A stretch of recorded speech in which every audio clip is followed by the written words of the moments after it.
Alaikum, this is Ashakta Shati from Wajidlisa page and my new another blog. সবাই কেমন আছেন? আলহামদুলিল্লাহ আমি ভালো এবং সুস্থ আছি। আর ঈদ তো প্রায় চলেই গেল, কি বলবো আর।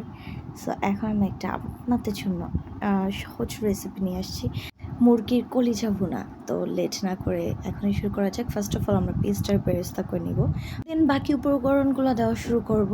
আদা পেস্ট, রসুন পেস্ট 1 চা চামচ, লবণ পরিমাণ মতো, হলুদ গুঁড়ো আধা চা চামচ, মরিচ গুঁড়ো 1 চা চামচ, যে যার মতো ঝাল খান খেতে পছন্দ করেন সে সেভাবেই দিবেন।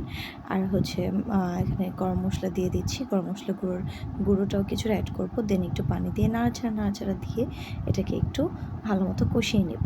কষানোর পর যখন তেলগুলো ভেসে উঠবে তখনই আমরা এই ভালো মতো পরিষ্কার করে রাখা কলিজাটাকে অ্যাড করে দেব। দেন হচ্ছে হালকা একটু নাড়াচাড়া করব আর তারপর ঢেকে রাখবো।